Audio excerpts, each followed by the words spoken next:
My siblings tried to sabotage the business my uncle left me, but I fought back with legal action. Now they're broke and begging for my help. I'm 32, the youngest of three, and for most of my life I was seen as the screw-up of the family. My older brother and sister were the stars. My brother works in finance, and my sister married into money.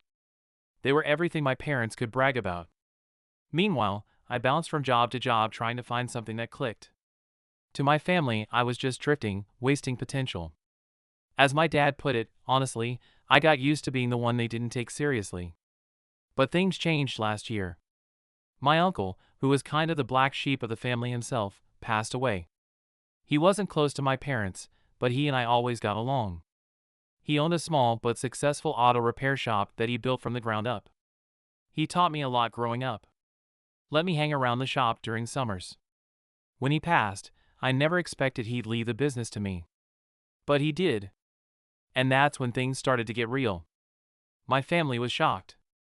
My parents and siblings thought my uncle would leave the business to my brother because, well, he's the smart one. But no! The business was mine. And for the first time I felt like I had something solid. I wasn't about to mess it up. I had no background in business. But I wasn't going to let my uncle down. So I threw myself into it. Learning how to run the place. Dealing with employees. The financial side of things. Everything. It was hard. Especially with my family's constant comments. "You sure you can handle this?" My brother asked one night at a family dinner, with that smug smile of his. I mean, running a business isn't something you just figure out as you go along. Maybe you should let someone more experienced help you. My sister chimed in, giving me that patronizing look she always does. You know, so you don't struggle. They weren't offering to help. They were circling. Waiting for me to fail. And I get it. For years I didn't have my shit together. And in their eyes, I was still the same guy who couldn't hold down a job. But I wasn't about to let them take this from me. Fast forward a few months, and the shop was doing well. I hired some solid employees, business was steady, and I was even looking into expanding. That's when the vultures started circling again. This time, for real. My brother and sister suddenly became super interested in the shop. My brother, with his finance background, started showing up and offering advice on how to manage the books. My sister kept talking about rebranding the shop to attract a higher-end clientele. It didn't take a genius to figure out what they were doing. They saw the shop turning into something profitable and wanted a piece of it. At first, I thought maybe they were just being annoying, trying to meddle where they didn't belong. But it wasn't long before their help crossed the line. My brother started coming by the shop when I wasn't there, poking around, looking at the finances. One of my employees even called me one day to say he'd been going through the books, telling everyone he was helping out. I was pissed. I confronted him. "What the hell are you doing going through my stuff?" I asked him over the phone, trying not to lose it completely. "Relax," he said, like it was no big deal. "I'm just making sure everything's in order. You know, covering your blind spots." "I didn't ask you to do that," I snapped. "Stay out of my business." He laughed. "You're being paranoid. I'm just trying to help you not mess things up." I hung up on him. The audacity of this guy. But my brother wasn't the only problem. My sister had her claws in it too. She started calling clients behind my back, offering deals and discounts I never approved. I found out when a customer came in asking about a discount I had no idea existed. Turns out my sister thought it would be a good idea to bring in more business by offering these under-the-table deals. I called her immediately.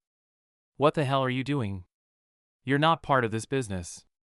Stop messing with my clients." "I'm just trying to help," she said in that condescending tone she always uses. "You should be thanking me. You'll never get anywhere if you don't market yourself properly." "Don't ever contact my clients again," I said. "I mean it." She acted like I was being unreasonable, like I didn't understand how business worked. But I knew exactly what was happening. They didn't care about helping, they wanted control. They couldn't stand that the useless brother was actually doing something with his life, so they decided they'd either take over or ruin it. I decided to play it smart.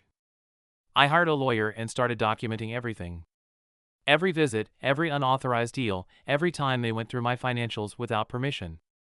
I didn't want to involve lawyers at first, but I had no choice. They were crossing lines, and I wasn't going to let them sabotage what I'd built. The breaking point came at another family dinner. I was on edge the entire night, waiting for one of them to say something about the shop. Sure enough, my brother started it on me about how I should let him handle the books full time. "You're doing well, but let's be honest," he said, cutting into his steak. "It's only a matter of time before you mess something up. You're not exactly known for being responsible." That's when I lost it. "You think I don't know what you're trying to do?" I said, slamming my fork down. Everyone at the table went quiet. "You've been going behind my back, messing with my books, contacting my clients. You're not helping me. You're trying to sabotage me." My brother put his hands up, trying to act innocent. "Whoa, calm down, you're being paranoid." "I have proof," I said, "and if you don't back off, I'm pressing charges." My mom gasped. My dad just stared at me, probably shocked that I was finally standing up to them. My brother and sister looked like they'd seen a ghost. They knew I wasn't bluffing.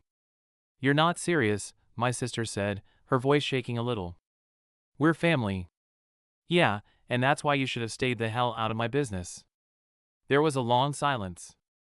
I could tell they didn't expect me to fight back like this. They thought I'd just roll over and let them take control. But not this time. After that dinner, I didn't hear from them for a while. My lawyers sent them a formal cease and desist, and that seemed to scare them off. They knew they'd gone too far, and they didn't want to risk getting sued. I thought that was the end of it. Business picked up even more after that. They expanded the shop, hired more staff, and things were going better than I could have imagined. I hadn't spoken to my brother or sister in months, and honestly, I was fine with that. My parents tried to smooth things over a few times, but I wasn't interested. I'd had enough of their bullshit, and I wasn't about to let them back into my life just because we shared DNA. Then, out of the blue, my sister called me. I didn't pick up. She left a voicemail, though. She sounded different, less smug, more desperate. "We need to talk," she said. "Things haven't been going well. Can we meet up?" I deleted the message. A few days later, my brother texted me, basically saying the same thing.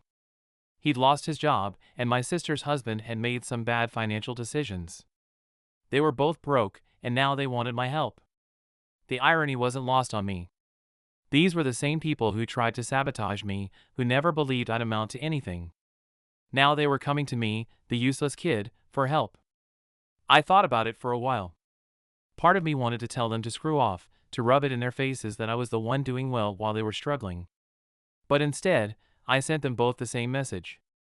"Sorry, no openings." That was it. No explanation. No apology.